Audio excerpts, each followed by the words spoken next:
Hola chicos, ¿cómo están? ¿Todo bien? Bueno, arrancamos con la clase número 7 de bioseguridad. Seguimos enmarcado en todo lo que es radioprotección, ¿sí? Ya hemos empezado a hablar sobre este tema en realidad cuando arrancamos con radiobiología. En la clase pasada vimos unidades de exposición, los efectos, cómo afectaban las diferentes poblaciones, ¿sí? Y en esta vamos a adentrarnos un poquito más en entender la ley, los límites de dosis que existen, ¿sí? Para la protección de los trabajadores, del público, de los estudiantes, ¿bien? Y después un poquito más sobre los efectos, ¿sí? Los estudios que tenemos para poder establecer estos límites de dosis y otras características de todo lo que es radioprotección. Así que arrancamos con lo que va a ser exposición ocupacional. Chicos, muchas de las cosas que tenemos en este Power, ¿sí? Las fuimos diciendo desde que arrancamos con la materia. Lo que me interesa acá es que muchas veces yo se los digo verbalmente o notamos en el pizarrón y demás, pero bueno, acá me quedo tranquila de que ustedes tienen todo absolutamente escrito para poder reforzar estos conceptos que son muy importantes. ¿Estamos?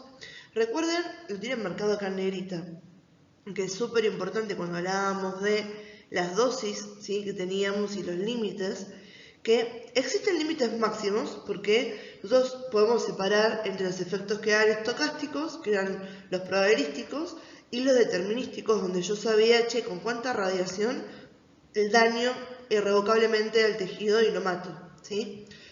Entonces, si bien hay umbrales que conocemos que hasta ahí podemos llegar porque si lo superamos vamos a generar un daño del cual no hay vuelta atrás, no se puede decir que hay un umbral debajo por el cual no pasa absolutamente nada. Recuerden que decimos siempre, la radiación cada vez que interacciona con un sistema biológico genera daño, ¿sí? Lo que pasa después de ahí es probabilístico, no siempre va a generar el mismo tipo de daño o en la misma gravedad, ¿estamos?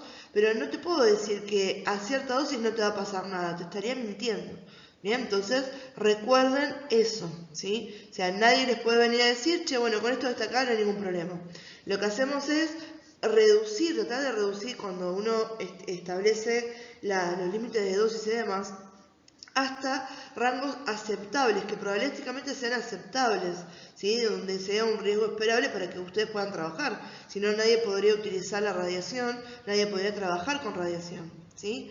Estos límites de dosis tampoco están establecidos al tuntún, ¿sí? Hay ciertos organismos, ¿sí? Que son internacionales. Después tenemos también la presentación nacional, o sea, dentro de cada país va a haber un agente diferente que se va a encargar de esto, ¿sí? Que establece los límites de dosis, las justificaciones de estos límites y emite los boletines que después son los que las empresas y los empleadores tienen que respetar, ¿sí? O hacer respetar. Bien, entonces fíjense de vuelta.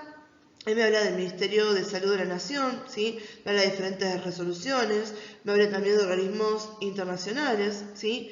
Acá también tenemos a lo que es la Comisión Nacional de Energía Atómica, bien, más allá de la Secretaría de Riesgos de Trabajo con respecto a lo que es el Ministerio, ¿sí?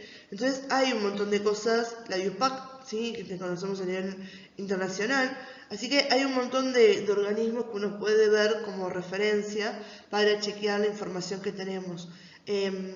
Acuérdense que van a tener en el Classroom subido también el boletín de 2021, que es una de las últimas actualizaciones que hubo con respecto a los límites de dosis y lo de radioprotección, ¿sí? Más algunas otras cositas que les puedan servir para ampliar la información de lo que estamos viendo acá.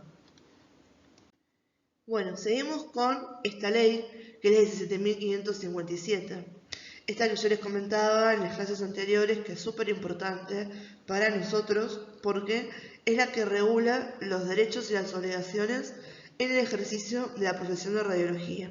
Bien, y con respecto a las leyes y la parte legal, si uno no las conoce, bien, no sabe cuáles son sus derechos ni cuáles son sus obligaciones y por lo tanto no puede respetarlos o hacerlos respetar. Bien, entonces es importante que ustedes le presten atención a esto, que no quede como que bueno, ya está, me lo nombraron una vez y listo. ¿Sí? Recuerden que venimos hablando hace un montón de que si ustedes no se cuidan, nadie va a venir a cuidarlos. ¿sí? Por fuera de esto, ¿bien? Entonces necesitan que ustedes como futuros profesionales enganchen, ¿sí? En todo lo que es esto desde un punto de vista mucho más abarcativo y sobre todo cuidado para lo que va a ser su salud, ¿sí? Les digo siempre, chicos, yo quiero que ustedes se reciban y que si tienen ganas y quieren todavía tener esta vocación de lo que es la radiología, puedan trabajar muchos años y no que se me enfermen en el camino porque no le prestan atención a todo lo que son las leyes de protección radiológica, ¿bien?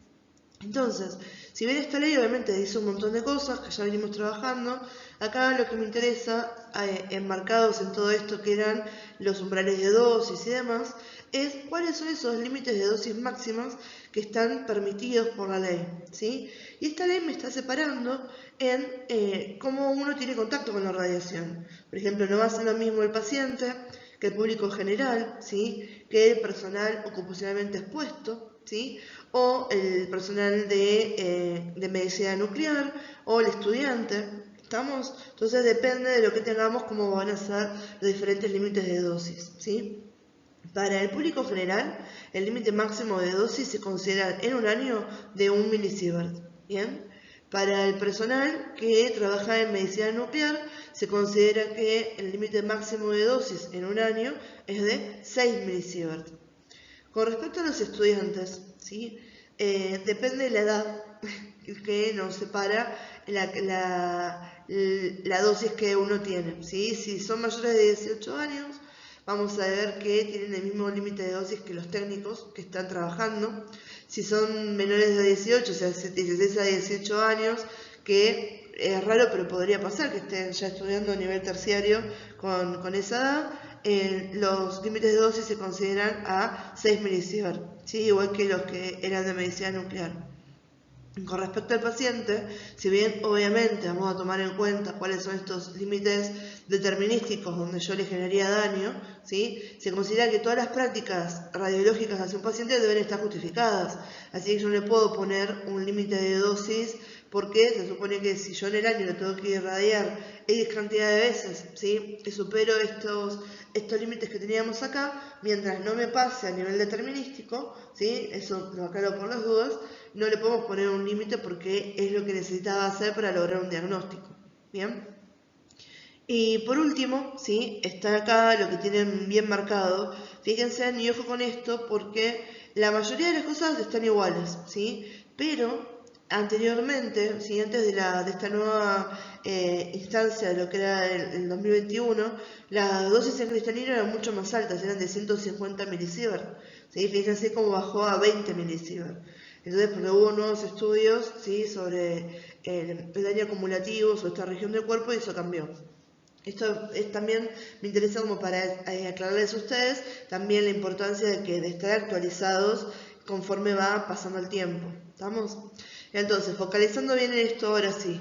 Cuando uno habla del personal ocupacionalmente expuesto, ¿sí? Que serían ustedes a futuro, ¿bien? Vamos a ver que se toma que ustedes tienen, ¿sí? un límite de radiación en cuerpo entero de 20 milisievert por año. ¿Estamos? Esto se hace sobre una fracción que te dice que vos en 5 años podés tener un máximo de 100 milisieverts. ¿Estamos? O sea que el máximo de radiación que podés tener en 5 años es de 100. Entonces, si uno esto lo va dividiendo en años, te quedan 20 por año, ¿sí? Ahora, puede pasar que vos un año tengas mucho más exposición que otro, bien, porque fue justo lamentablemente el año en que había una fuga en el servicio o estabas medio sin darle bolilla a las cosas que decíamos y te pusiste un montón de veces a la radiación sin el chaleco, siempre sin el tema de la distancia, bien. Entonces ese año te dio mucho más alto. ¿Cuál es el límite máximo que vos podés recibir, ¿sí? en un año? ¿Sí? Hablamos de 20, ¿sí? Esto de vuelta cambió. Anteriormente me decía que el límite máximo en un año, si yo tenía esto siempre a repartir, era de 50. Ahora te dicen, no tiremos de la cuerda, 20 milisieverts por año es lo que dijimos. ¿Estamos? Más de eso no podés tener por año porque el riesgo entonces que tenés de desarrollar algún tipo de patología aumenta exponencialmente, ¿sí? Después, por otro lado, nos pasan ahora a los que son las dosis anuales equivalentes, porque eso era cuerpo entero, ¿estamos? Ahora, ¿se acuerdan que cuando uno hablaba de la dosis equivalente, no todos los tejidos, no todas las poblaciones celulares respondían igual, ¿sí? Entonces acá me separa y fíjense que me habla de cristalino, de la piel, de las manos y los pies. Esto básicamente, ¿por qué? Porque toman en cuenta que sean las regiones que uno tiene expuestas, incluso con el chaleco, ¿sí? En el caso de que uno no tuviese, ¿sí? Las gafas plomadas, ni tuviéramos las manoplas plomadas, que bueno, es lo que más comúnmente encontramos, ¿estamos? Si bien existen esos elementos de protección, no todos tienen acceso. Lo de las gafas es una lástima, ¿sí? Lo de las manoplas es un poco más común que uno no los tenga, ¿sí? Igual que botas o algo que cubra bastante el miembro inferior, y eso lo manejamos más que nada con la posición del tubo y el detector, ¿sí? Entonces, cuando me habla de la dosis anual equivalente, ¿sí? Ahora es cristalino, son 20 milisievert, ¿sí? Por año, en piel 500 milisievert por año y en manos y pies 500 milisievert por año. Miren esa diferencia entre el cristalino y la piel, ¿sí? De 20 a 500 es una barbaridad la diferencia que hay, pero esto era esa ley que habíamos hablado, la de Bernoulli y Tribondia, donde no todas las poblaciones celulares responden igual o tienen la misma radiosensibilidad, ¿sí? Acá por otro lado me habla de cómo es la exposición embriofetal desde que uno sabe que evidentemente ya hay un embarazo en curso. Me dice que la dosis mensual tiene que ser de 0,5 milisievert, ¿sí? Y que durante todo el embarazo, en realidad, la dosis máxima que uno puede tener es de 2 milisievert, ¿bien? Esto pues lo vamos a ver más en detalle más adelante en lo que es la clase, pero tengan en cuenta de acá que obviamente uno siempre tiene que dar aviso, ¿sí? Porque estamos trabajando lo mismo de siempre. ¿Había un umbral mínimo sobre el que yo te puedo garantizar que no hay daño? No, entonces tampoco ninguno de estos umbrales te puede garantizar que al bebé no le pase nada, ¿sí? Entonces, lo primero y principal es dar aviso que uno tiene una sospecha de embarazo o si está confirmado el embarazo, ¿sí? Justamente de anunciarlo, ¿bien? Y de esa manera uno toma las medidas necesarias. Sí, si están trabajando como técnicos, lo que van a hacer mayoría de las veces es darle un puesto en la parte de administración o en otro lugar donde no tengan que estar en contacto con la radiación o con el paciente. ¿Estamos? Y hay dos periodos que esto tiene que ver con la formación gestacional del feto, ¿sí? Donde realmente uno debería evitar al máximo la exposición a la radiación, porque ahí sí está muy demostrado que son las partes en los periodos más radiosensibles, donde si los pones ahí, las chances de tener un efecto, ¿sí? negativo sobre el desarrollo son muy altas. Estos son la semana 8 y la semana 15. ¿Estamos? Entonces, entre esas semanas uno no debería tener ningún tipo de exposición a la radiación si están en estado de gravidez o están embarazados, ¿sí? Bien, de acá en adelante, una de las cositas que estamos hablando es la protección radiológica aplicada a diferentes, ¿sí? actividades que uno puede realizar desde la profesión. ¿Estamos? Porque si se acuerdan, las clases pasadas estuvimos hablando más que nada de la sala de rayos, de cómo uno se maneja en la sala de rayos, del blindaje, de los elementos que uno tenía que tener, etc. Acá, por ejemplo, empezando en esta diapo, tenemos de un lado a una persona que está dando radiación en un portátil. ¿Estamos? Si se fijan ahí como está puesto el chasis, estaríamos sacando una radiografía de tórax. ¿Bien? Y en la otra, sí, de las imágenes que tienen, van a ver que hay un cirujano que está con el paciente en la mesa de operación, tienen el arco en C, y otra persona que está dando radioscopía. ¿Bien? Entonces, en estas dos situaciones, los principios de protección son diferentes. Bien, si arrancamos con lo que va a ser la parte de lo que es el portátil, ¿estamos? Fíjense que tiene puesto el chaleco, algo que estoy viendo ahí que no me gusta, ¿sí? Pero siempre los pongo para que ustedes lo remarquen. Piensen, ¿qué puede no gustarme de la imagen de la chica que está dando radiación con el portátil? ¿Qué le falta? El protector tiroideo. ¿Estamos? Recuerden que la tiroides será radiosensible, ¿sí? Es un bajón, pero algunos de los protectores de los chalecos que uno trabaja no tienen protector tiroideo. Otra cosa que está bien, podría quizás ser un poquito mayor, es la distancia. Fíjense en que ella está utilizando el cordón hasta lo que es el disparador para alejarse de la zona donde está el paciente, ¿sí? Después la distancia del tubo del paciente está bastante bien. Fíjense en que trató de bajar la cama lo más posible, está casi en el nivel máximo de la columna del portátil, bien, la angulación correcta. Y una de las cosas más importantes de esto, si ustedes observan al paciente en la foto, está intubado, tiene puesta una sonda de cateterismo, ¿sí? Tiene puesta una bomba de infusión con medicamentos, está también colocado el monitor. O sea que este paciente, así como está, no lo voy a poder movilizar hacia la sala de rayos, ¿sí? Y eso es importante que lo noten porque es uno de los justificativos de por qué hacemos una radiografía o por qué hacemos una adquisición radiográfica en una sala y no en donde corresponde, que sería la sala de rayos, que está el blindaje y todo lo que habíamos hablado para protegernos, ¿sí? Fíjense que acá no tiene biombo, no tiene nada, ¿sí? Ni ninguno de los elementos de protección a nivel edilicio, ¿sí? Y esto es la justificación médica. Tiene que estar pedido cuando uno habla del portátil por el médico, ¿sí? Me dice radiografía portátil, ¿sí? ¿Por qué? Porque el paciente no puede moverse de esa cama, ¿sí? Si yo lo muevo al paciente de esta cama, lo pongo en riesgo. Y el que decide si el paciente está en riesgo o no para movilizarlo es el médico. Si lo pongo de esta manera, ¿por qué? Porque uno obviamente tenemos que aprender a trabajar en equipo y el día de mañana el personal encargado de la movilización de los pacientes dentro del hospital o el sanatorio va a ser el personal de camilleros, ¿sí? Un camillero o una camillera, ¿bien? ¿Qué pasa? Obviamente, chicos, la ergonomía es importantísimo. Estas personas que trabajan en el área del traslado de los pacientes, ¿sí? Piensen que tienen que hacer esfuerzo, ¿sí? Para levantarlos y sacarlos de lo que es la cama o la silla, ¿sí? El paciente a veces no coopera o el paciente tiene unas condiciones corporales que hacen que sea mucho más extenuante la actividad. Entonces, a veces, ¿sí? Te dicen, no, esto es porque no puedo mover al paciente. Y en realidad no es que el paciente no se pueda mover, es que moverlo representaría más trabajo.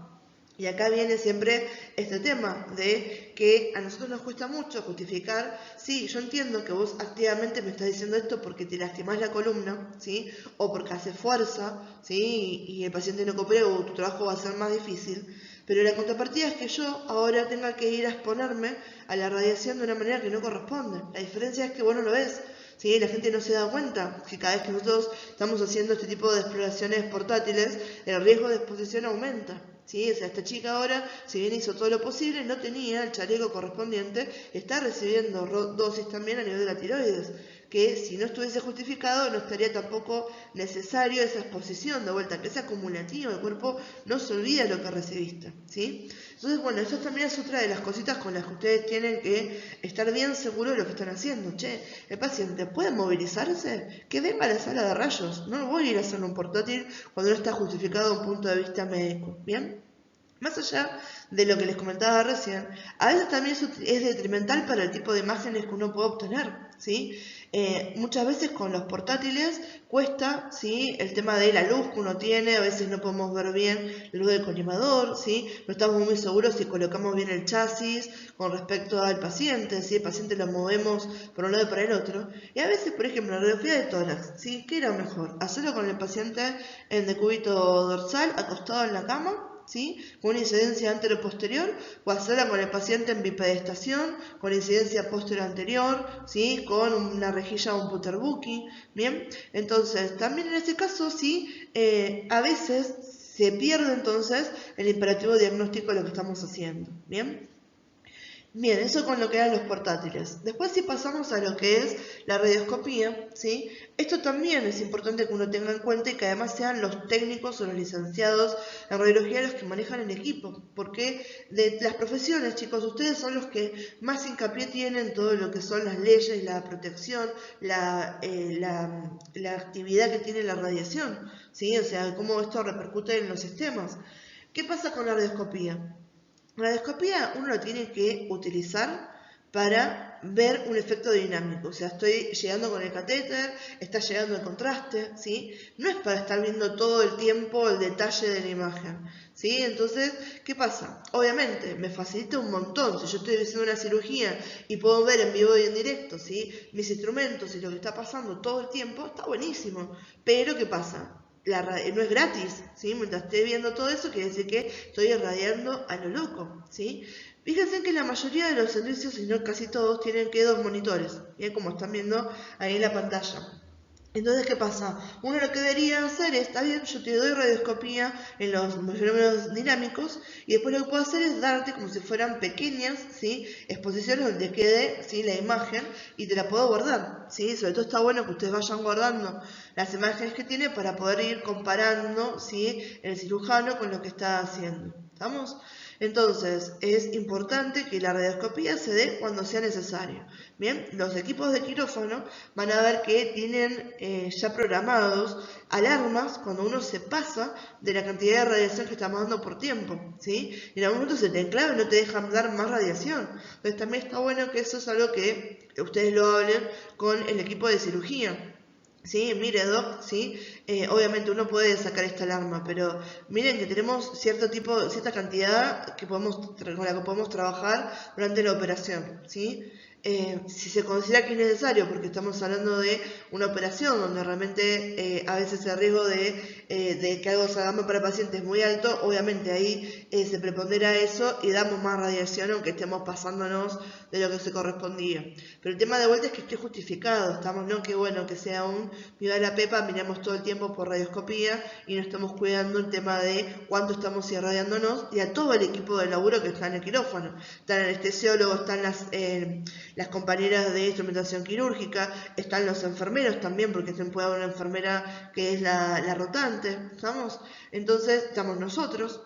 ¿Sí? Entonces, chicos, es importante que ustedes, que son los que manejan el equipo, sepan que son los responsables de la administración de la radiación en el quirófano. Acá seguimos con otras dos situaciones especiales. Tenemos el manejo del paciente pediátrico y abajo lo que es la mamografía, ¿sí? Con respecto al paciente pediátrico, esto lo estamos viendo en pediatría, ¿sí? Que habíamos dicho que no tratamos al pediátrico como un adulto en miniatura, sino que había consideraciones biológicas, consideraciones pedagógicas, ¿bien? Para tener en cuenta con respecto a la adquisición. Entonces, el personal que no está acostumbrado a trabajar con chicos que no conoce o no se abocó a esto, a veces es dificultoso, ¿sí? Que uno obtenga buenos resultados, ¿sí? Entonces, ¿cómo podemos proteger a los chicos en este caso?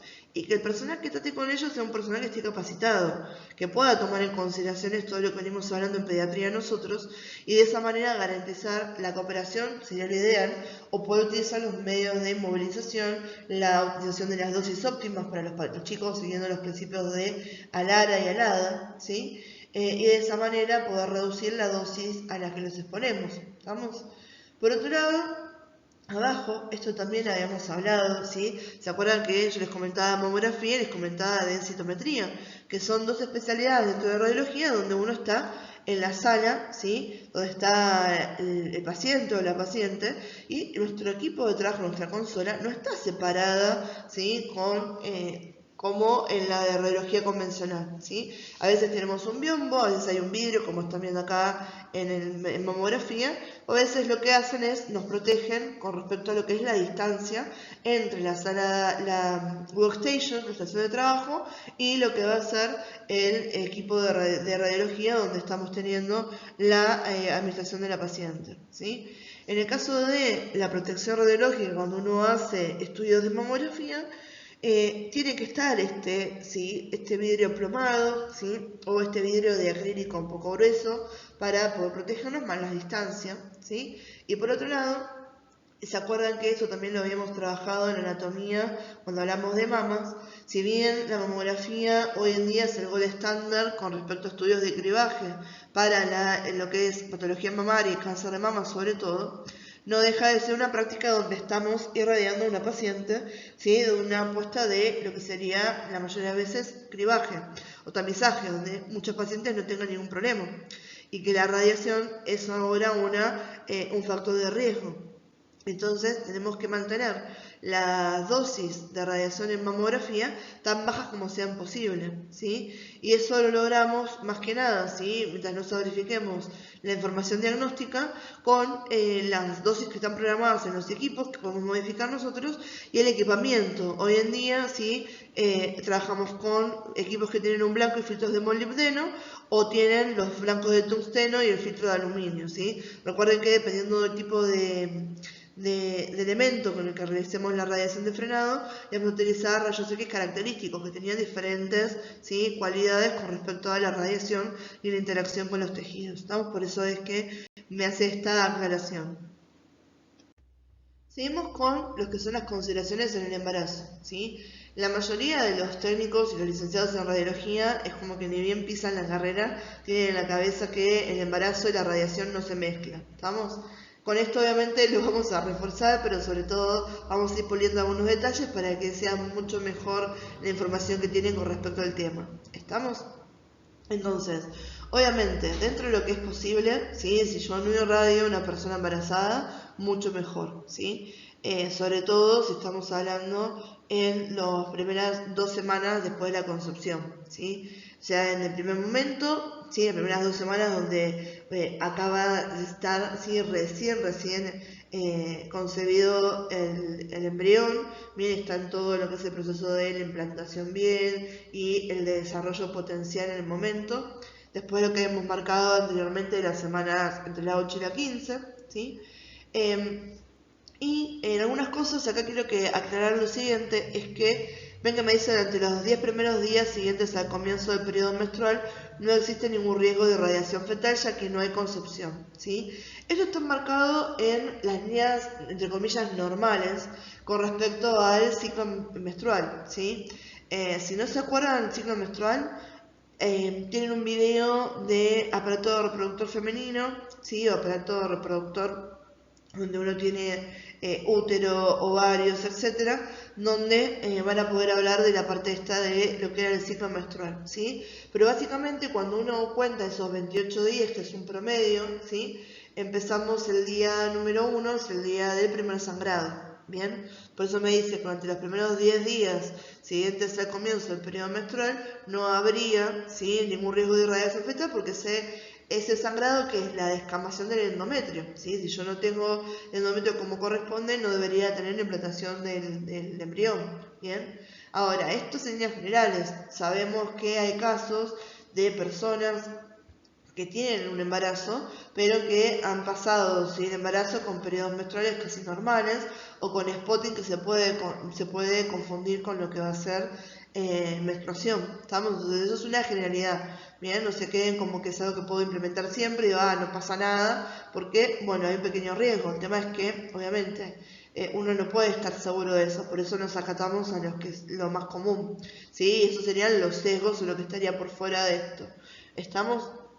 Entonces, tengan en cuenta que obviamente lo que más nos va a preocupar y nos va a poner en alerta sobre tener en cuenta las medidas para la radioprotección de la persona que puede tener un embarazo es cuando tenemos una persona que nos dice que tiene un retraso en el periodo menstrual o tiene una falta evidente, ¿sí? de lo que es la menstruación. ¿Estamos? Entonces, en este caso, uno va a, ¿qué cosa? Preguntarle siempre a la persona si hay algún riesgo de embarazo. Ojo con esto con las personas que son menores de edad y que vienen al servicio con los padres o tutores, que si vos me preguntabas a mí, ponele que yo haya tenido una práctica sexual de riesgo donde no me cuidé con mi pareja en su momento cuando tenía 16 años, ¿estamos? Y me voy a hacer una radiografía con mi vieja de servicio, vos me preguntás en mi cara, Tamara, ¿tenés posibilidad de estar embarazada? Y con mi mamá al lado, no te voy a decir que sí, porque esa mi vieja ni sabía que yo estaba activa sexualmente, ¿sí? Entonces, muchas veces, si uno pregunta eso en frente de los padres, o es el padre, el tutor el que contesta por los chicos y no nos queda claro, porque es más lo que ellos quisieran imponer que está pasando a la realidad, o que por una cuestión de pudor, ¿sí? Una cuestión también a veces de seguridad, el chico no conteste, ¿sí? Entonces, de última con eso es una cuestión de manejo, en un momento de preguntarle cuando no esté el padre a la vista, cuando no lo puedan escuchar, para realmente estar de acuerdo con eso, ¿sí? Por otro lado, uno le pregunta esto a las personas porque uno no puede intuir quién está en periodo de gestación o no, entonces se les pregunta, y más allá de eso es importante que esté en la cartelería por todos lados, en el servicio de radiología, donde le avisa también al paciente los riesgos de estar embarazado, ¿sí? Y no avisar esto. ¿Estamos? Igualmente vamos a ver que hay chances, ¿sí? Si viene embarazada, ¿sí? Que tiene una fractura de húmero, tengo formas de hacer radiografía, ¿sí? Sin exponerse, está justificado en ese caso. Usamos protector plomado, ¿sí? Para proteger la región abdominal, ¿sí? Colimamos, usamos las dosis necesarias para lo que sería el antebrazo y listo, ¿estamos? Esto más que nada es para evitar esa exposición accidental al tuntún, ¿sí? Y en algunos casos, ¿sí? La radiografía obstétrica, o sea, estoy 100% segura que la persona está embarazada, ¿sí? Era necesaria. Acá lo que tienen son ejemplos de las famosas perimetrías. Fíjense que se ve acá, ¿sí? Ven que pongo el puntero, ven la cabeza del bebé, y acá ven la columna, ¿sí? Acá lo mismo, acá están viendo la cabeza, acá también están viendo la cabeza y el cuellito, ¿sí? Entonces, esto es necesario, ven que están midiendo los diámetros para ver si un parto vaginal es posible, ¿bien?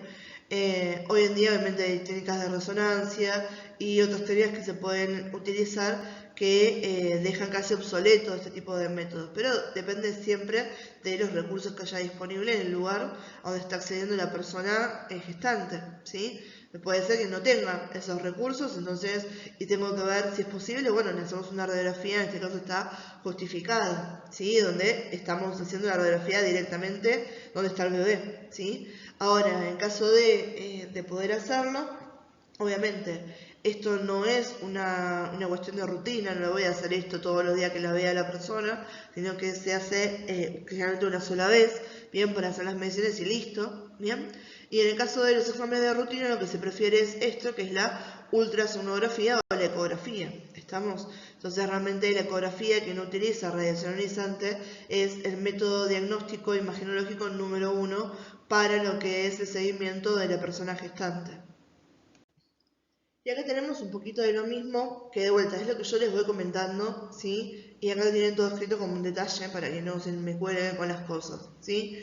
Entonces, lo ideal es que si una persona está embarazada, se evite la radiación directa a la zona abdominal y lo que es el feto. ¿Estamos? Y de esa manera uno tiene que ver, ¿está justificada la práctica? ¿Tiene que ser una radiografía? ¿Tiene que ser radiación ionizante? ¿Sí? No puede posponerse el estudio hasta que la persona dé a luz, ¿sí? O sea, tenga el proceso de parto, ¿sí? Por otro lado, obviamente hay veces donde yo necesito hacer el estudio, una cuestión de salud, y la verdad que los riesgos que puede darle la radiación con respecto a el bebé y los riesgos de no obtener un diagnóstico para poder hacer una práctica de salud con la persona y su bebé va a ser mayor, ¿sí? A lo que estoy haciendo. ¿Estamos?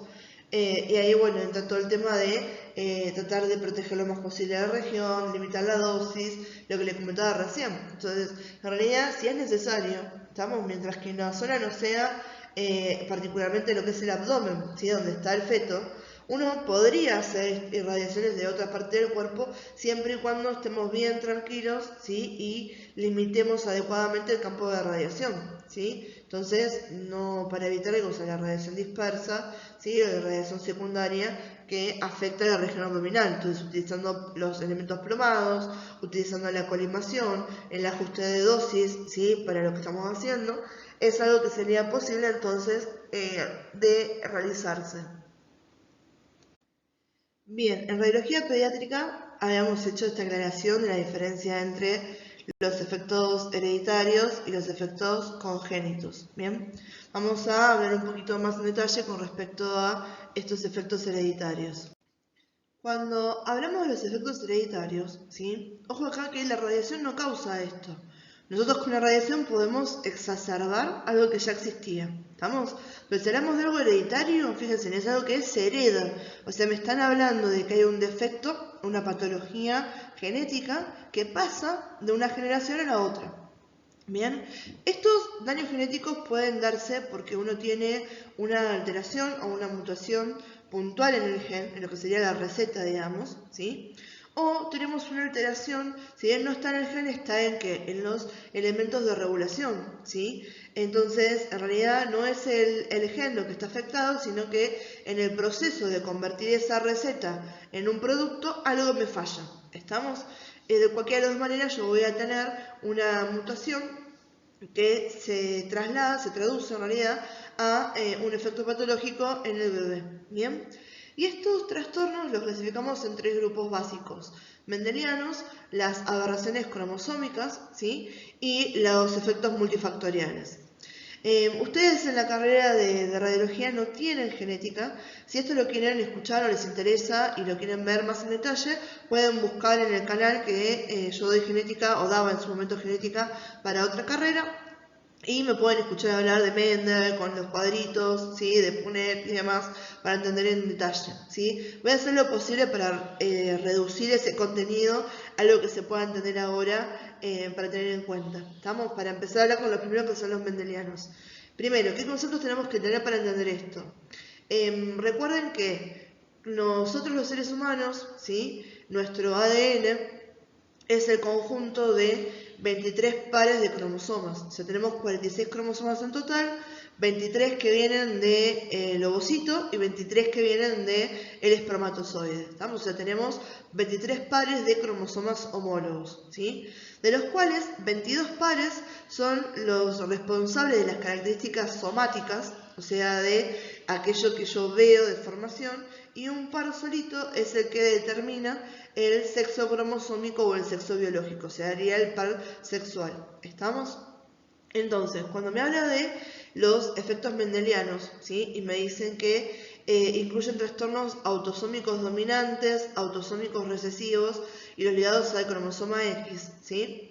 Es por lo siguiente: cuando me habla de autosómico, ¿sí? O sea, son aquellos que van a manifestarse en los que van a ser las células somáticas, y están asociados a ese tipo de gen.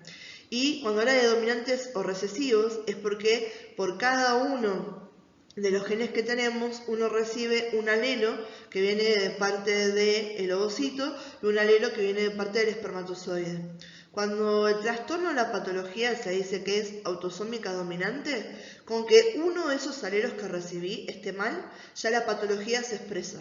¿Estamos? Porque dominante le gana al otro, no importa que uno esté sano, si ese que es patológico es dominante, ya se expresa la patología, aunque la otra copia del alelo sea sana. Cuando me habla de que son autosómicos recesivos, estamos en lo mismo, pero en este caso, ¿sí? Si yo tengo uno enfermo y tengo uno sano, ¿sí? Si este es recesivo, no se expresa. Con que tengas uno alelo sano, alcanza. Para expresarse, ambos alelos que recibiste del gen tienen que estar afectados. ¿Estamos? O sea, vino enfermo de parte del ovocito, vino enfermo de parte del espermatozoide, entonces ahora sí tengo la patología, ¿sí? Si uno de ellos hubiese sido sano, no tendría la patología porque este es autosómico recesivo, ¿sí? Y los que me dicen que están ligados al cromosoma X, se habla de esa manera, pero en realidad puede ser que también esté ligado al cromosoma Y, ¿sabes? Pero más común es lo del X. X y son como uno diferencia entonces a este último par, que era el que se determinaba el sexo biológico o cromosómico, ¿sí?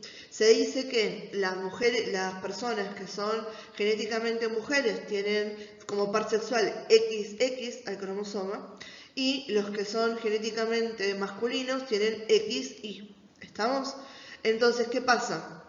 Si yo tengo entre X e Y, ¿sí? Y es como más chiquitito, ¿estamos? No tienen las mismas partes, o sea, son diferentes, por eso es que hay diferencias fenotípicas en la expresión de estos genes cuando hablamos de los sexos biológicos, ¿bien?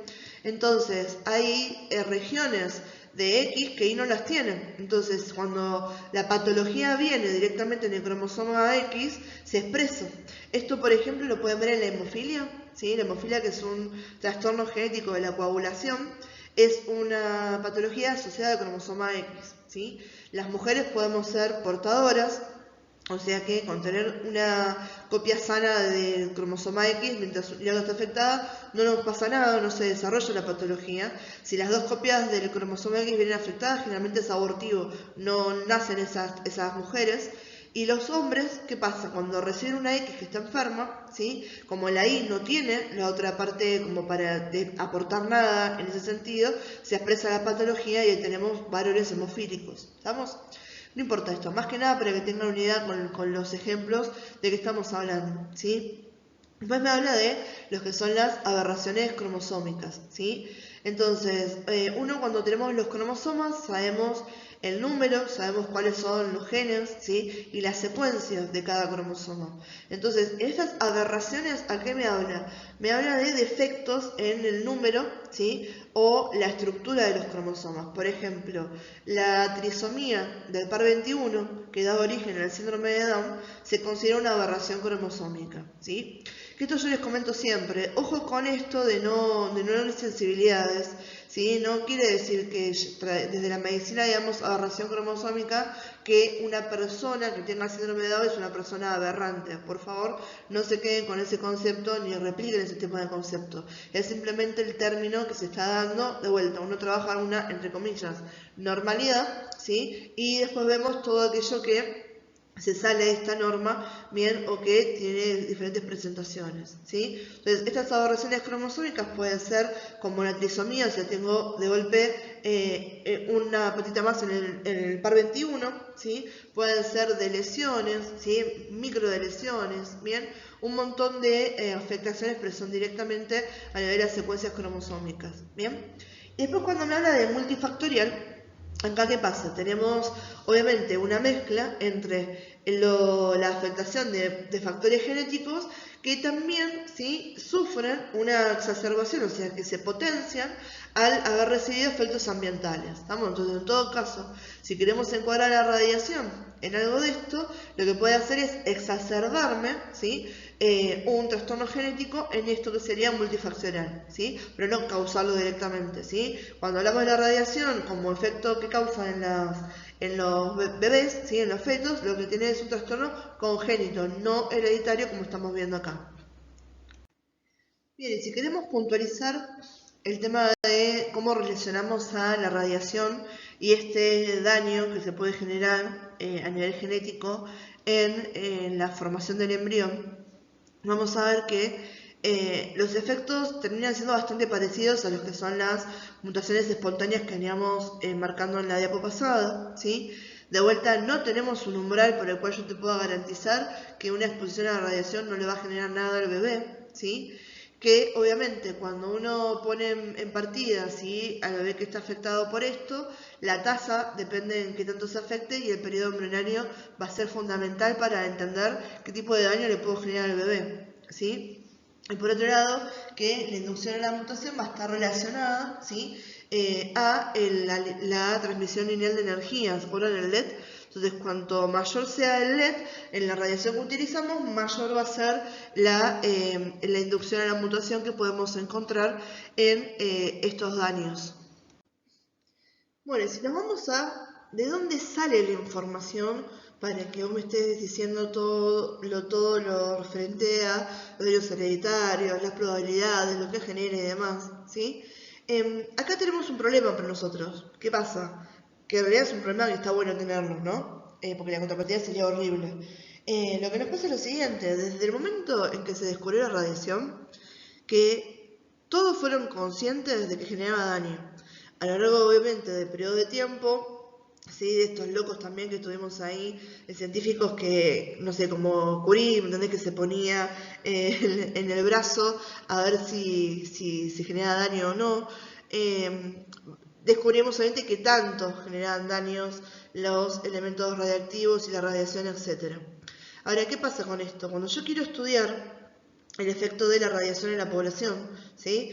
¿Qué tendría que hacer? Bueno, hagamos un estudio de ensayo, agarremos a 1000 embarazadas, ¿sí? Expongámoslas a la radiación en diferentes periodos y vemos qué pase con el bebé. no sería ético, ¿no es cierto? Pregúntenle a Kodama. Entonces no sería ético que yo haga eso. Entonces, lamentablemente, ¿sí? Tuvimos dos fenómenos mundiales muy cerquita uno del otro, que fueron Hiroshima y Nagasaki, donde la radiación que recibió la población que no murió, ¿sí? Fue bastante, y que a partir de eso se pudieron hacer algunos estudios y fueron los primeros donde sacamos información sobre qué pasa con la exposición a grandes dosis y durante un periodo de tiempo largo para poder seguir viendo a esos sobrevivientes, ¿sí? Y el resto viene de lo que va a ser datos de la investigación en animales, ¿estamos?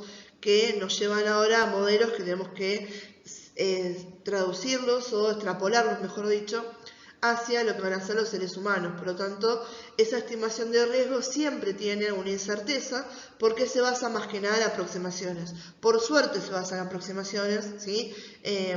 Y lamentablemente tuvimos estos sucesos que, intentando sacar lo mejor posible, nos dieron chance a realizar estos estudios. Siguiendo con esto que les decía, ¿sí? Las bombas de Hiroshima y Nagasaki no son de las más grandes que fueron detonadas a nivel del mundial, ¿sí? Pasa que el resto de las bombas que encontramos, se ponen el más grande, fue la bomba Tsar o la bomba de Iván, si le dicen de esa manera, que fue de Rusia, ¿sí? Y después, bueno, Estados Unidos y Rusia fueron los que más estuvieron en todo lo que fue la época de la Guerra Fría, practicando, ¿no es cierto?, con el tema de estas bombas atómicas.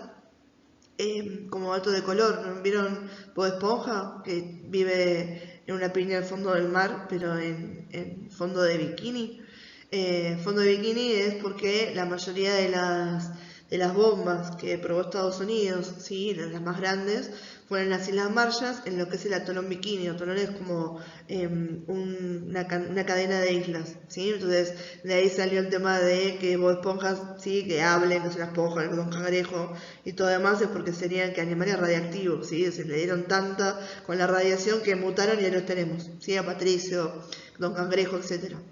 Bien, ahora, ¿qué pasa? Bueno, esos serán todos estudios en realidad, todas pruebas, ensayos militares que fueron hechos en lugares desiertos, ¿sí? Igualmente, por ejemplo, en uno de estos efectos que están acá, se fueron de mano y afectaron a la Ciudad de México, ¿sí? En otros también hicieron mal los cálculos que estaban teniendo con respecto a eso, al cálculo de la bomba, y terminaron también afectando con lluvia radiactiva a habitantes de las islas cercanas donde estaban haciendo estos experimentos. O sea que tampoco es que nunca pasó nada, pero bueno, fueron como circunstanciales.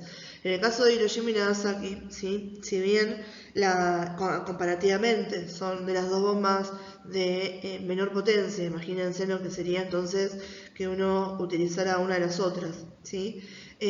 Lo que nos pasa es que nos dieron un montón de información para hacer estudios prospectivos, ¿sí? Cuando uno ve estudios a nivel epidemiológico, ¿sí?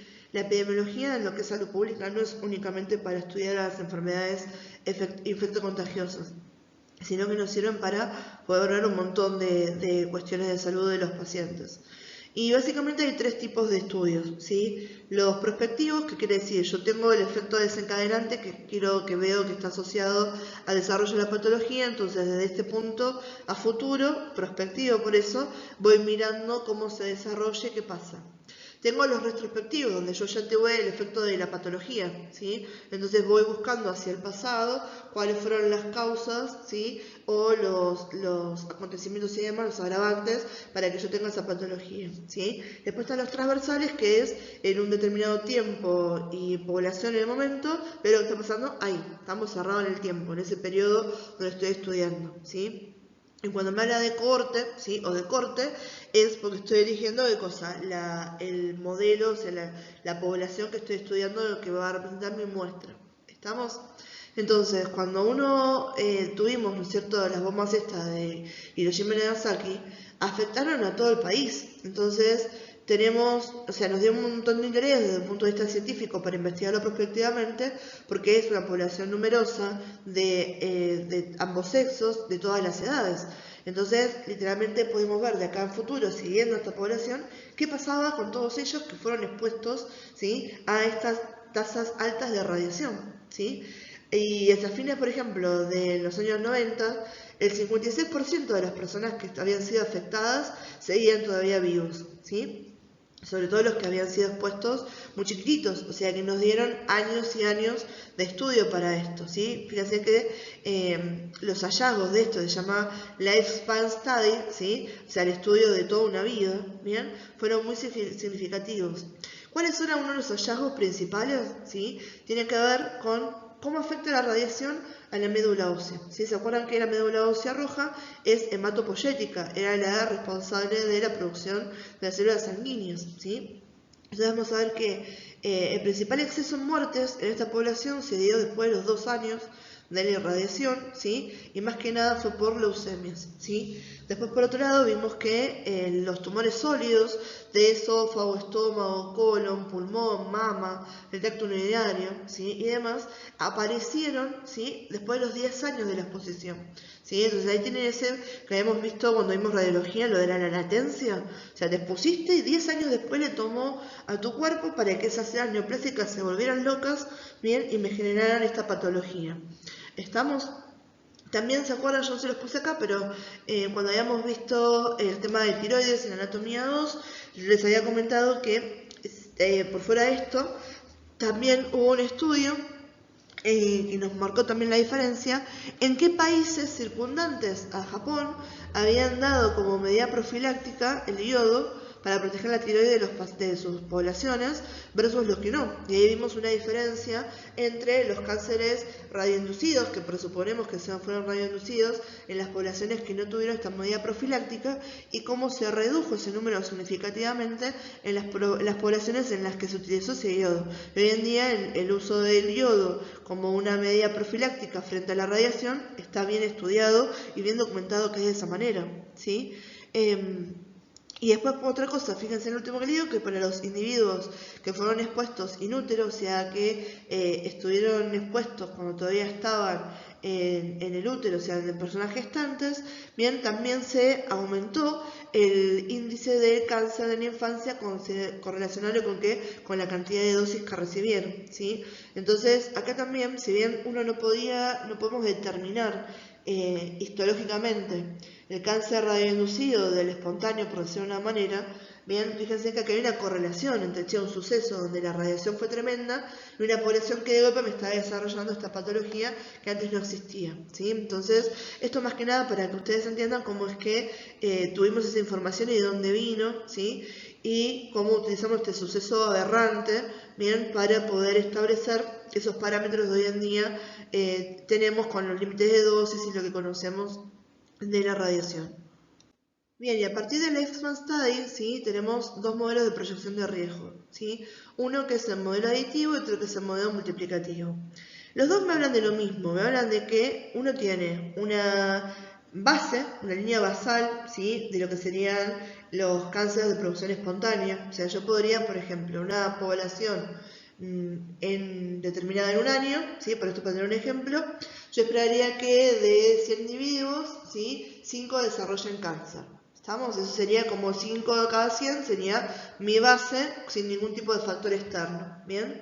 Ahora, ¿qué pasa? Con esto me dicen, bueno, después de ese periodo de latencia, yo tengo que, en el modelo aditivo, a esa línea de base se le van sumando casos. ¿Estamos? ¿Sí? Entonces voy sumando casos adicionales.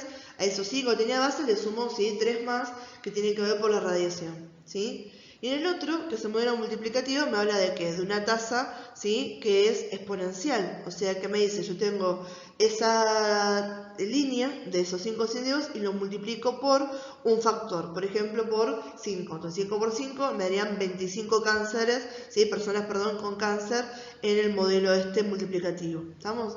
De vuelta, son todos modelos, estamos hablando de proyecciones, de lo que uno intuye, de lo que vemos. Después lo que pasa con esto es que a lo largo del tiempo se van probando, son hipótesis de riesgo que estamos viendo. ¿Estamos? Más que nada esto es para poder dar un ejemplo. Yo le digo, chicos, bueno, ¿qué salió concretamente de este Lifespan Study? Dos modelos de proyección de riesgo, el aditivo y el multiplicativo, que toman en base a lo que sería una tasa espontánea basal de cáncer en una población y me habla de cómo la radiación influye en aumentar esa tasa, ya sea por adición o por multiplicación. ¿Estamos? Eso simplemente sería el resumen de esta diapo. Volviendo un poco a lo que son los efectos prenatales, acá ahora sí estamos hablando de los efectos congénitos que nos va a dar la irradiación hacia el feto o el embrión durante la vida intrauterina, o sea, la vida de gestación, ¿sí? Que dura entre 37 y 42 semanas, ¿bien? Dependiendo en qué momento yo irradie al feto, ¿sí? ¿Qué tipo de riesgo voy a obtener? ¿Estamos? Entonces, esto lo venimos comentando, acuérdense la semana 8 a la 15, como, problema, y ahora veamos en detalle cada uno de estos periodos formativos y qué pasa con el embrión y la radiación. Bien, acá en la parte de atrás pueden ver cómo es que de esa célula original que está fecundada, ¿sí? Que es la fusión del ovocito y del espermatozoide formándome el óvulo, ¿sí? Del óvulo pasamos a lo que va a ser una división en dos células, a la mórula, ¿sí? Al blastocito, ¿sí? Y todo esto es entonces lo que me marcaba la teoría celular de que todas las células provienen de otra célula anterior. ¿Estamos? Entonces fíjense en que a partir de esto que tenemos acá estamos nosotros con la cantidad de células que tenemos. ¿Bien? En este periodo, que es el inicial, es el de preimplantación, ¿sí? Desde la fecundación pasan 7 días hasta que la mórula, ¿sí? O el blastocito se van a implantar en el endometrio. ¿Estamos? El riesgo más grande que uno tiene en este momento, si yo irradio a la persona embarazada, es que esta mórula, ¿sí? O este huevo, ¿sí? Si lo decimos como la traducción literal del inglés a castellano, se muera. ¿Estamos? Entonces, que perdamos el embarazo. Generalmente esta persona ni se dio cuenta de que estaba teniendo con la posibilidad de tener un bebé a futuro. Estamos a no ser que activamente estén buscando un embarazo y se vayan haciendo pruebas de embarazo todo el tiempo, ¿sí? Generalmente acá uno ni se dio cuenta de que estaba embarazada y chao, lo perdimos o es lo que podemos generar. ¿Estamos? Obviamente hay unos momentos de máxima sensibilidad donde va a ser mucho mayor esto. Entonces, inmediato a lo que sería el periodo preimplantacional, acá no vamos a ver efectos teratógenos porque si afecta la radiación acá, lo que pasa generalmente es que si tenías la posibilidad de tener un bebé, lo acabas de perder, ¿sí? Después seguimos en lo que es el periodo embrionario, ¿sí? Acá al costadito yo les puse de la semana 1 a la 3 hasta la 7, si están viendo ahí tienen marcadito como que se está desarrollando. Periodo embrionario lo que pasa es que tenés todo lo que es el plegamiento dorsoventral del embrión y empiezan a segmentarse las hojas embrionarias primitivas, el ectodermo, el mesodermo, el endodermo, que cada una de estas hojas me da origen a diferentes órganos, ¿estamos? Entonces acá tengo hasta la semana más o menos 5, ¿sí? Ya empiezo a tener a todos los sistemas finalmente esbozados, o sea, ¿qué quiere decir? Los tengo ahí, están en formación, a ver, después falta una maduración, ¿sí? Que por eso tengo que, entre comillas, cocinar al bebé un poco más en el tiempo y no que la quinta semana ya puedo dar a luz un bebé y que no haya ningún problema, ¿estamos? Entonces empieza todo lo que es el crecimiento, desplazamiento y diferenciación histológica, o sea, celular, de los órganos y los sistemas. Bien, en base a estos estudios, como lo venimos comentando, me dicen que en este periodo embrionario tenemos como unas dosis umbrales, ¿sí? Para no generar daño y terminar de lesionar o de eliminar a este embrión, que están entre los 0,5 y el 1 Gray, ¿sí? 1 Gray, ¿estamos? Entonces acá uno también, de estos datos, podemos saber cuáles son los límites umbrales para no generar daño en el embrión. Pasadas, ¿sí? Ahora a partir de la semana número 8, ¿sí? Pasar a la semana 5, la semana 7 en realidad, vamos a pasar de lo que es el periodo embrionario a ya llamado periodo fetal, ¿sí? Yo a veces les digo el embrión, el feto, bien, el bebé, o sea, embrión es este periodo, el feto después, y el bebé es una vez que nació, ¿sí? Entonces, obviamente, una vez de forma coloquial decimos el bebé y punto, ¿no? Pero bueno, hay una diferenciación con respecto al desarrollo que tienen, ¿sí? Para poder marcar estos nombres, ¿bien? Entonces, cuando hablamos del periodo fetal, tenemos la semana 8 a la 37 de lo que es la edad gestacional, ¿sí?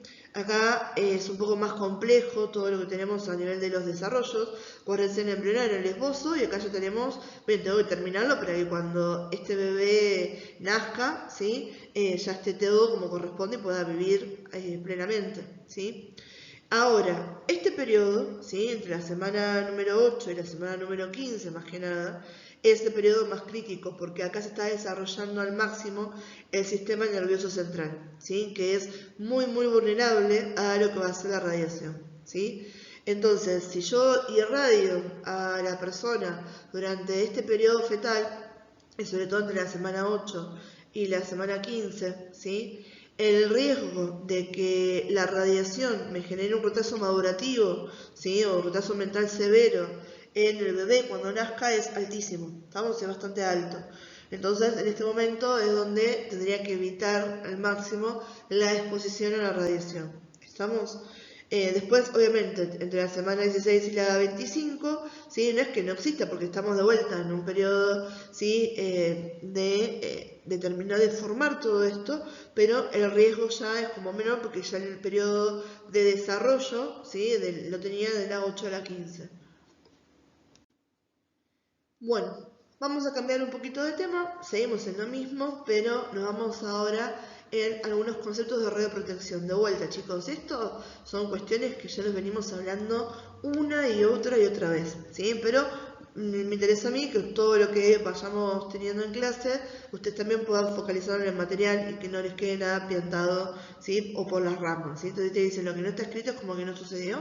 Bueno, entonces acá lo tienen escrito, me van a escuchar de vuelta, quemándoles la cabeza con respecto a las partes importantes de protegernos frente a la radiación ionizante.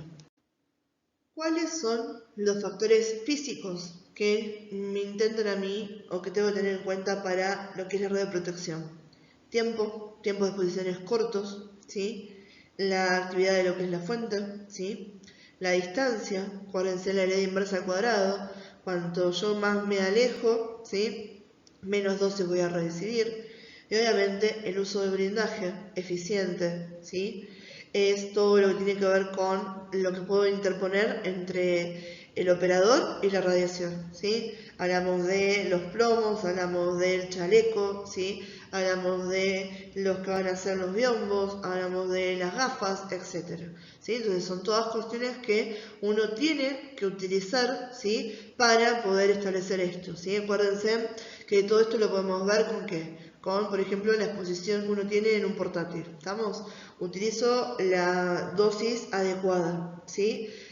Colimo lo más posible, me alejo lo más posible, ¿sí? Y además utilizo el chaleco, ¿estamos? Entonces fíjense que tenemos todo en conjunto, ¿sí? Debería de suceder que en toda práctica radiológica ustedes estén poniendo en práctica estos factores, ¿sí? Físicos de radioprotección, ¿bien?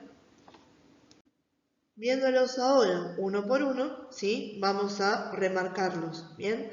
Reducción del tiempo de exposición, ¿sí? Literalmente, chicos, el tiempo de exposición está vinculado de forma lineal con la dosis por irradiación externa, ¿sí? Fíjense en que la dosis que recibe el paciente yo la calculo con la tasa de dosis por el tiempo, ¿sí? Y esto también ustedes lo van a ver en cómo el tiempo influye en esto.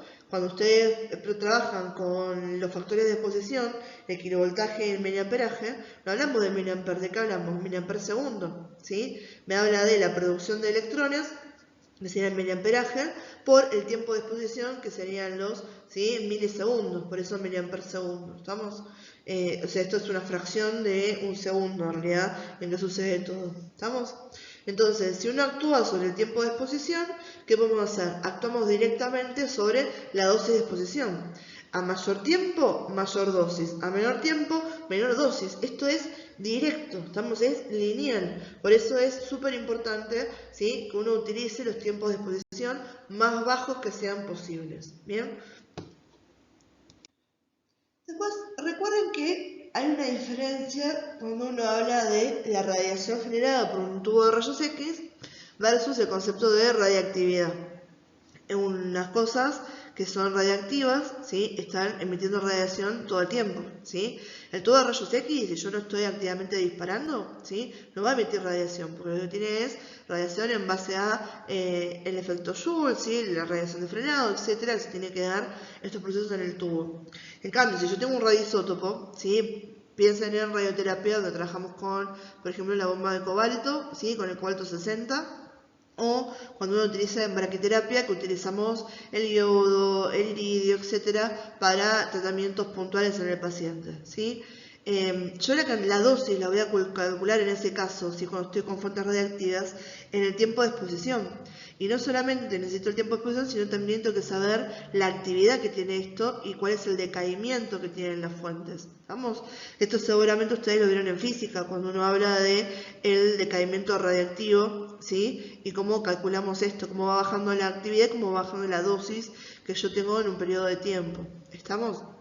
Entonces, tengan en cuenta que es importante, ¿sí? Saber bien cuál es la radiactividad y el decaimiento radiactivo, la tasa de desintegración que tengan las fuentes, ¿sí? De radionucleidos o de radioisótopos. ¿Bien? Y con esto también acuérdense que en la clase pasada justamente que vimos todo lo que era el monitoraje, que habíamos hablado de monitoraje personal con la dosimetría del personal, y habíamos hablado también de lo que era el monitoraje ambiental, ¿sí? Entonces cuando uno trabaja con fuentes radiactivas, el riesgo de contaminación aumenta, ¿sí? Por eso yo les comentaba de vuelta, haciendo hincapié en esto de lo que era braquiterapia, ¿sí? Que en las salas calientes donde guarda los radioisótopos son lugares donde uno tiene que estar bien atento a lo que está haciendo, no podés comer ahí adentro, no vas a permanecer mucho tiempo ahí, o sea, no me voy a hablar por teléfono a la sala caliente, ¿estamos? Entro y salgo mientras lo que sea necesario, tiene que haber registro de todo lo que uno tiene en la sala, ¿sí? De cuántas fuentes sacábamos y devolvíamos, ¿bien? Entonces también recuerden que es importante en cuanto a lo que era la radioprotección, el tema de verificar si las superficies están contaminadas, ¿sí? Y en todo caso remover cualquier material extra que pueda quedar ahí y descontaminar las superficies para evitar esta exposición accidental a la radiación, ¿sí? Que aunque les parezca que no, esto puede ser bastante alto para una persona, ¿sí? Esto justo es lo que estuvimos hablando en la clase pasada, así que acuérdense de los ejemplos que les había dado. Después tenemos la distancia. Recuerden que la distancia es protección y muchas veces la distancia y el uso de blindaje en cuanto a los chalecos va a ser lo único que tenemos para protegernos, sobre todo si hablamos de cuando estamos haciendo radioscopía o del trabajo en el quirófano. ¿Estamos? Entonces, lo más alejado que ustedes estén de la fuente, mejor va a ser. Porque tenemos esa la ley inversa de los cuadrados, ¿sí? Y me dice que si ustedes duplican la distancia desde la fuente, van a reducir en un factor de 4 lo que va a ser la tasa de dosis. ¿Estamos? Fíjense ahí cómo marcan los muñequitos el nivel de exposición y estoy cerca o estoy lejos. ¿Bien? Entonces, están expuestos los dos, o sea que los dos algo de radiación van a estar recibiendo, pero preferible reducirlo al máximo posible, ¿sí? Entonces, cuanto más alejados estén de la fuente, perfecto. Y esto sería también lo que uno aplica de por qué tenemos que aumentar, ¿sí? En este caso no el miliamperaje, sino el kilovoltaje, cuando uno aleja el tubo del paciente, porque obviamente cuanto yo más lejos estoy, pierdo, ¿sí? Esa efectividad, perdía la capacidad de penetrabilidad, ¿sí? Porque tenía que aumentar el kilovoltaje, ¿estamos? Entonces, si lo aplicamos con los factores técnicos, aplicámoslo también para nosotros, ¿sí? De que, obviamente, si era contraproducente porque la radiación perdía efecto si yo me alejaba, para nosotros nos recontrabeneficia alejarnos porque la radiación va a ser menos también para nosotros como técnicos, ¿sí? Y esto de la distancia es particularmente importante cuando uno trabaja en quirófano, ¿sí? Cómo colocamos el tubo, dónde colocamos el intensificador, ¿sí? El tamaño del amplificador y el tamaño del campo, la radiación y el tiempo, el espesor del paciente, son todas cuestiones que uno va a tener que tener en cuenta, ¿sí? Al momento de interpretar cómo la radiación dispersa, sobre todo, va a estar afectando a nuestros colegas y a nosotros, ¿sí? Como les digo siempre, ustedes van a ser los responsables del manejo del equipo, por lo tanto son los responsables de la protección radiológica, ¿bien? Si bien todo el equipo quirúrgico debería de tener una idea de esto, por lo que les digo siempre, si no te cuida vos, no te cuida nadie, está bueno que ustedes como técnicos se hagan cargo de esto y entiendan bien cómo posicionar las cosas para cuidar a nuestros compañeros. ¿Bien? Entonces, primero y principal, lo que no pueden olvidarse y tienen que resaltarse es que uno en el arco en C tiene el tubo y tiene el intensificador. ¿Estamos? La carga radiológica en el lado del tubo es 10 veces mayor que en el lado del amplificador. ¿Sí? Entonces, yo tengo que intentar que la distancia entre el tubo y el cirujano, que es el que va a estar más cerca obviamente del paciente y esto, sea lo más grande posible. ¿Qué se recomienda siempre? Que el tubo esté por debajo de la mesa y el amplificador esté por arriba. ¿Estamos? Esto lo que va a hacer es intentar reducir al máximo esa radiación dispersa. ¿Sí? Por otro lado, tengan en cuenta que las incidencias, la posición del equipo y demás, se hace todo sin radiación, tiene que estar determinado antes de que yo empiece la cirugía, pensando en cuál va a ser la entrada, cómo va a estar colocado el paciente en la mesa y demás, y que todo reposicionamiento del tubo se hace sin radiación. Estamos, yo doy radiación cuando corresponde, ¿sí? Y es siempre preferible radiación en pulsos, pulsate, o sea, te doy y mirás, a la radiación continua, que era lo que era radioscopía. ¿Bien? Como este tema lo considero bastante importante, ¿sí? Recién que estaba grabando, me pasa lo mismo. Yo tengo que buscar ahora compensar todo eso extra que les daría en la clase con el pizarrón y demás, ¿sí? Entonces estuve buscando, les agregué 2 diapos, simplemente para reforzar el contenido. ¿Estamos? Esto está buenísimo, un libro del Spier, que la verdad que está muy muy bueno y el día de mañana quizá lo podamos compartir con nuestros compañeros de IQ. ¿Bien? Fíjense en que la primera imagen, esperen, voy a poner acá el puntero láser, ¿sí? Esta imagen que está acá me hace la diferencia entre las dosis que voy a tener con respecto a la colocación del tubo. Fíjense en que acá tengo el tubo arriba del paciente, el intensificador por abajo, y acá tengo el intensificador por arriba y el tubo por abajo. Esto, chicos, es como correspondería, esta que está acá. El intensificador, siempre que sea posible, tiene que ir por arriba y el tubo por debajo. Ustedes chusmean acá, ¿sí? Acá están viendo todo lo que es la radiación dispersa, ¿sí? Miren cómo cambia, ¿sí? De 2,2 a 1,2, ¿sí? De 2,0 a 1,2, ¿sí? De 1,3 a 1,3, en esto no me cambió, ¿sí? Pero acá tenemos 1,2 y 0,3, ¿sí? Entonces realmente la distancia es súper importante y cómo lo coloquemos también, ¿sí? Entonces vamos a ver que de vuelta a la derecha es la posición óptima con respecto a lo que va a ser el tubo, ¿sí? En esta imagen que está acá, también me marca cómo la distancia del personal hacia lo que va a ser la fuente de radiación disminuye, ¿sí? La tasa de absorción, ¿sí? Fíjense que acá tenemos las cargas que me están marcando a nivel de los que son los ojos, el tórax y las gónadas, ¿sí? A 0,5 metros y a 1 metro de distancia. Miren, de 3,2 a 0,8, de 2,4 a 0,6, de 1,2 a 0,3. Esto realmente lo podemos medir, chicos, ¿sí? O sea, no es al azar que estamos viendo esto.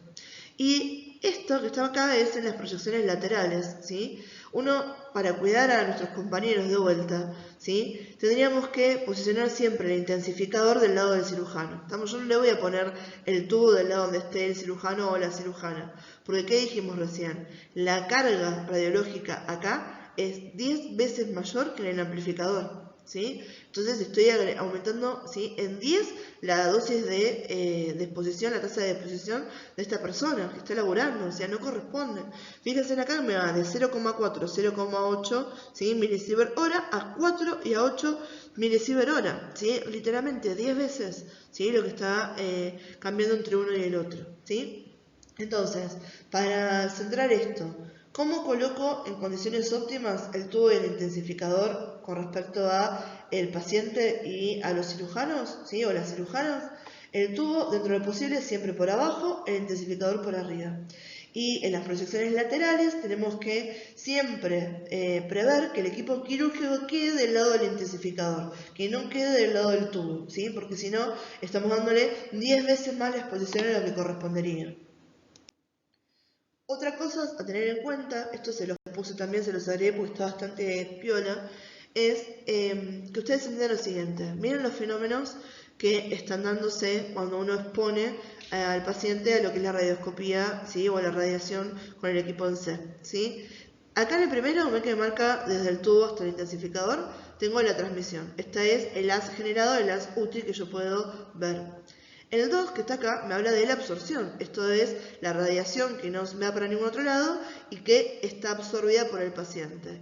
Y la que nos preocupa a nosotros es esta, ¿sí? Que es la número 3, que es la radiación dispersa, ¿sí? Si ustedes toman esto en números, vamos a ver que de 1000 fotones, por ejemplo, aproximadamente emitidos por los tubos, casi la misma calidad, 200 a 300, van a formar lo que va a ser la radiación dispersa, ¿sí?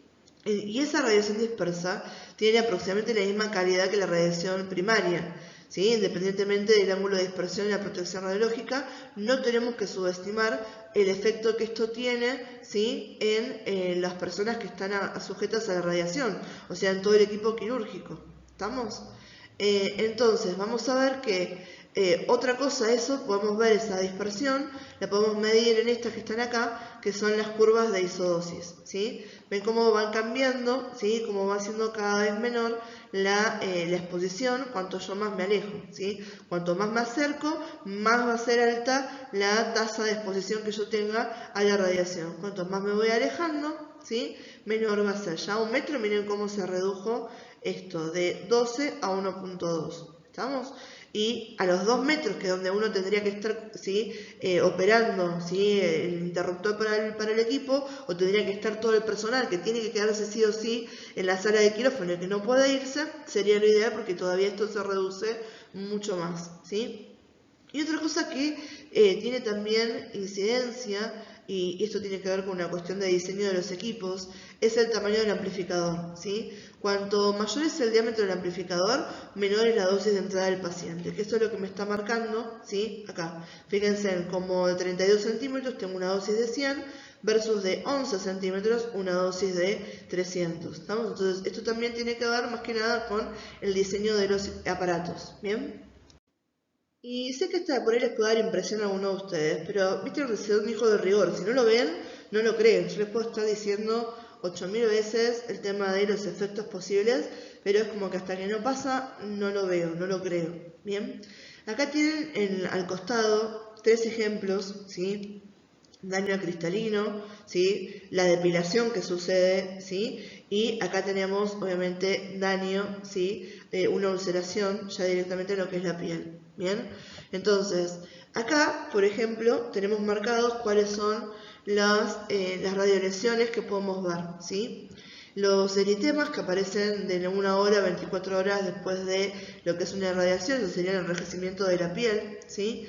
Me habla de 3 a 5 grays, ¿sí? Con respecto a esa dosis acumulada, donde yo ya veo que empiezan estos umbrales donde ya genero daño, ¿sí? Después a nivel de lo que decimos en piel, ¿sí? Alopecia, que es la pérdida del cabello, ¿sí? La reversible a los 5 grays, irreversible, ¿sí? O sea, esto es lo que es radiodepilación, ¿sí? Es a partir de los 20 grays. O sea, 20 grays ya es irreversible la alopecia que te genera, ¿sí?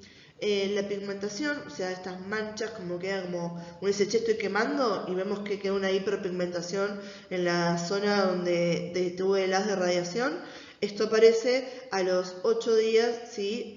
Post irradiación, y estamos hablando aproximadamente de unos 20, ¿sí? Grays, ¿sí? Descamación seca o húmeda, ¿sí? De la piel, de vuelta a los 20 grays, ¿sí? Y los efectos más tardíos, ¿sí? Que es la patología a nivel vascular y todo lo que es esta fibrosis a nivel de lo que es la piel, también aparecen tarde pero pasado este umbral. Después, a nivel de lo que es el cristalino, ¿sí? Estamos hablando acá del ojo, ¿sí? Coagulación de las proteínas mayor de los 2 grays, ¿sí? Opacidades detectables cuando yo ya empiezo a tener exposiciones anuales mayores a los 0.10 sieverts año, y las cataratas, ¿sí? Ya cuando tengo exposiciones anuales mayores a los 0.15 sieverts al año, ¿sí? Y a nivel de los que son las gónadas, me habla de esterilidad permanente o esterilidad temporal. ¿Estamos? Entonces, estos son algunos ejemplos para que ustedes le puedan poner un número a esos efectos determinísticos de los que estábamos hablando, donde había umbrales que conocemos, ¿sí? Y que vean que hay efectos, ¿sí? Tempranos o tardíos de la radiación, y estas son algunas de las imágenes donde podemos ver, ¿sí? Ese impacto en las personas, ¿sí? Si se dan cuenta, este es, si ven que tiene puesto el ambo, tiene puesto en la parte de quirófano, esto es muy común que pase en los cirujanos, sobre todo cuando hablamos de intervencionismo, ¿sí?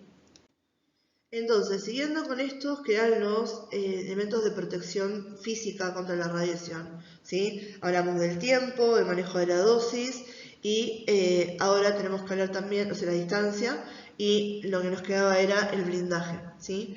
En este caso, ¿qué tenemos? A los chalecos plomados, ¿sí? Fíjense que acá que tenemos a los chalecos, ¿sí? Que no son todos iguales. Algunos tienen protector tiroideo, cómo cierran, ¿sí? El diámetro que tienen con respecto a cuánto cubren, ¿sí? Cómo están cerrados en la espalda. Yo les comentaba en la clase pasada que hay unos particulares para cubrir bien lo que son las mamas, ¿sí? Que no sean tan abiertos hacia el costado como entran cruzados, ¿sí? Están las manoplas, ¿sí? Están las gafas y está, bueno, eso que nos reíamos la vez pasada cuando se los había adelantado, de estas cosas que existen pero que quizás nunca las veamos puestas en práctica, ¿sí? Fíjense en esa capucha que tiene acá el amigo de la imagen, ¿bien? Y si lo ven también, buenísimo, el dosímetro, ¿sí? Bien, bajando esto a los que son los chalecos de plomo más comunes, el espesor no siempre es igual, ¿sí? Pueden ser de 0,25, pueden ser de 0,5 milímetros, ¿sí? Y el espesor es lo que me va a determinar el porcentaje de atenuación. ¿Estamos? Si yo hablo de un disparo donde tengo aproximadamente 75 kilovoltios, ¿sí? Un delantal de 0,25 de plomo me va a atenuar el 80%, el 80 o 88% de la radiación. Mientras que uno de 0,5 me atenúa casi un 100%, un 99% de lo que va a ser ese haz, ¿sí?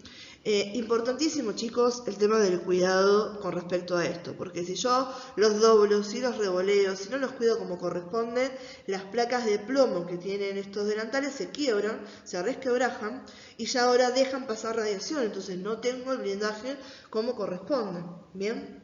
Entonces, fíjense que yo les comentaba la vez pasada que la mayoría de bibliografía que tenemos en las normas de radioprotección nos dicen que los delantales tienen que ir colgados, ¿sí? Algunas normas nuevas o alguna como tendencia nueva nos lleva a poner a los delantales que estén acostados, ¿sí? Pero bien no arrugados, sino que todo punto del delantal esté en contacto con una superficie plana, porque también se ha detectado que a veces cuando los colgamos se genera como mucha carga en la zona de los hombros y eso terminaba reduciendo la vida útil de los chalecos. ¿Bien? Entonces, cuando uno habla de que los chalecos tenían fecha de vencimiento, la fecha de vencimiento es la fecha que me marca la vida útil de estos elementos, ¿sí? Tomando en cuenta que el uso, ¿sí? Generalmente, y el uso correcto, no estamos hablando del uso incorrecto con estos maltratos, que el uso correcto me lleva a un desgaste de lo que va a ser la protección, entonces deberíamos que cambiarlos, ¿sí? Y súper importante, si no tengo un chaleco que ya venga con el protector tiroideo incluido, utilizar un protector tiroideo extra, ¿sí? Porque nos protege, ¿qué cosa? A la tiroides y también a la médula ósea del esternón, ¿sí? Es súper importante.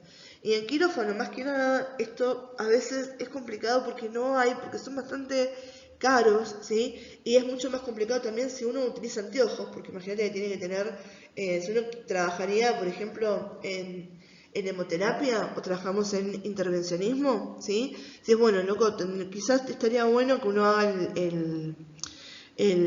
la inversión en realidad, porque no se la podemos quizás pedir a la empresa porque es un costo bastante elevado, de unas gafas plomadas como corresponde, ¿sí? Si ustedes miran acá, ¿sí? Fíjense que la gafa está plomada acá adelante y acá al costado también está plomado, ¿sí? O sea que me permite realmente la protección absoluta de todo lo que va a ser el ojo y sobre todo el cristalino, ¿sí? Entonces es muy importante que en quirófano tengan acceso a estas gafas si las tienen, ¿sí? El día de mañana, si ustedes se dedican a la parte de intervencionismo y de parte de lo que son las empresas no les proveen esto, quizás ¿sí? Sé que duele el bolsillo y no le da bronca, pero es una cuestión más de seguridad nuestra, por eso es una inversión razonable el tema de comprarse esto, ¿sí? Más si uno utiliza anteojos, de que los podemos pedir con la graduación necesaria para poder ver bien también, ¿sí? Porque fíjense que si yo me pongo las gafas, no me puedo poner los anteojos abajo de las gafas, ¿sí? Elegiría la protección versus la visión, ¿sí? Y con el tema de los anteojos es algo que uno a veces no nos damos cuenta, pero los anteojos son prótesis para nosotros, ¿sí? El equivalente a la persona que usa un bastón, que usa una silla de ruedas, ¿sí? O sea, lo necesitamos porque están cubriendo algo que no podríamos suplir en normalidad. Bien, entonces yo cuando tenía que ir a quirófano me tenía que sacar los anteojos en la época del COVID con el barbijo y demás, que me empañaba además, que perdía visibilidad, ¿sí? Yo de cerca veo bien, pero de lejos me cuesta, por eso los anteojos, ¿sí? Y bueno, pero no queda otra más que arreglarte a eso, usar obviamente también el tema de los que sean los lentes de contacto, o bueno, en todo caso, como les comentaba recién, hacer esta inversión en las gafas plomadas. En esto tenemos como si fuera un organigrama, ¿sí? De vuelta, para ponerlo bien prolijo, de todas cosas que ustedes ya saben que venimos hablando hace un montón, ¿sí? ¿Cómo logramos reducir esta radiación secundaria que no contribuye a la formación de la imagen diagnóstica y que lo que hace más que nada es molestarnos, ¿sí? Entonces, tenemos que centrar bien el tubo, ¿sí? Logrando que esté bien correcto como está, ¿sí? Colimando, ¿sí? Tenemos que utilizar los protectores plomados correspondientes, ¿sí? En el caso de que sea posible, estar en el momento de la exposición fuera del alcance de esto, estar atrás de biombos, en la sala de la consola que esté cerrada la puerta, ¿sí? O manteniendo la distancia lo más posible entre el tubo y nosotros en el momento del disparo. Evitamos también la repetición de las placas, ¿sí? Si uno posiciona correctamente, si utilizamos las dosis de exposición correctas, vamos a evitar esto que implicaría una mayor dosis para el paciente y en el caso de estar haciendo mal las cosas, también exposición para nosotros, ¿sí? Y por otro lado, cuando uno utiliza, ¿no es cierto?, el tema de los equipos portátiles, recuerden el tema de unificar todos estos criterios con respecto a la distancia, la dosis, la colimación, el uso de blindajes y el tiempo de exposición. En estas últimas diapos no me voy a detener demasiado, ¿sí? Porque sería más que nada leer la diapositiva. Son cositas que venimos diciendo, ¿sí? Nada más que acá lo que hicimos es ponerlo en una sola diapo para que quede todo bien prolijo, ¿sí? ¿Cuáles son los factores que afectan la dosis en radioscopía? Les voy a remarcar acá uno de los más importantes, ¿sí? Que era este que está acá, cómo colocábamos el tubo, ¿sí? El tema de la utilización de los monitores para dejar una que sea estática, ¿sí? Utilizar todos los medios de protección disponibles que uno tiene, ¿bien? Después obviamente lean el resto de las cositas que me están marcando en conjunto todo aquello que uno tiene que tener en cuenta cuando usábamos radioscopía, ¿sí? Lo mismo con esta, que me marca radiología convencional, nunca nos olvidamos. Disminuir la dosis, ¿sí? La colimación, la protección, tiempo y distancia, ¿sí? Todos los factores que venimos trabajando hasta el momento. Cuando uno habla de la reducción de dosis, recuerden que entre los que son los factores técnicos lo manejamos con el control de miliamperaje, ¿sí? Por otro lado, sí, es importante esta reducción de dosis porque literalmente para formar la imagen solamente necesitamos que un 1% de la radiación que atraviesa al paciente, ¿sí? Siempre que hay una interacción entre la radiación y los medios biológicos, que teníamos efectos, ¿sí? Biológicos, ¿bien? Vamos a ver que era importante también el tema de la distancia entre el tubo de rayos X y la piel del paciente, ¿sí? Cuanto más alta sea, o sea, más grande sea la distancia, menor va a ser la reducción en piel del paciente, ¿sí? Y la idea es que el receptor de imagen, por el contrario, si yo alejo el tubo, que aleje lo que es alejo el tubo, que acerque lo que va a ser el receptor de imágenes. Y para ir cerrando todo esto, ¿sí? No se olviden siempre de estos 3 dichos que decimos siempre. Cada vez que yo tengo un paciente al que voy a exponer a radiación ionizante, la práctica tiene que estar justificada, tiene que estar optimizada y tiene que estar limitada. Cuando hablamos de justificación, es que tiene que tener una indicación clínica válida, ¿sí? Hay que demostrar un beneficio para el paciente y que no hay otro medio alternativo sin uso de radiación ionizante que yo pudiese usar en ese momento versus en la radiación ionizante. Vamos, entonces esto es la justificación. Esto es trabajo médico, tiene que estar justificado. Cuando hablamos de optimización, acá viene nuestro trabajo. El equipo tiene que estar trabajando apropiadamente, ¿sí? Se tienen que haber seguido los controles de calidad, ¿bien? Tengo que haber ajustado los parámetros técnicos para que exista una relación favorable, ¿sí?, entre la dosis que le da el paciente y la calidad de imagen. O sea, tiene que ser tan bajo como sea posible, ¿sí?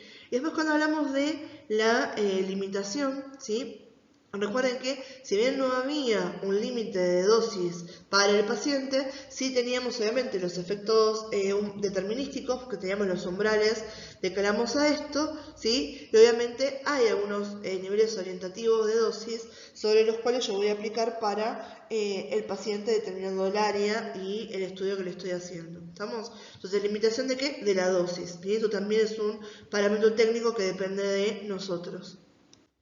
Bien, chicos, con esto terminamos. Espero que se haya entendido, ¿sí? Como siempre, cualquier tipo de duda, de pregunta, de consulta, sabré que estoy más que disponible, ¿sí? Los cambios que tiene este Power, si después quieren acordar, y les paso el PowerPoint con el agregado de las diapositivas, pero bueno, más que nada eran esas imágenes que estamos viendo, el contenido neto es el que ustedes tienen en el material que les pasé. Bien, así que bueno, chicos, espero de vuelta que se haya entendido. Cualquier cosa me preguntan, les mando un beso enorme y nos vemos en la próxima clase.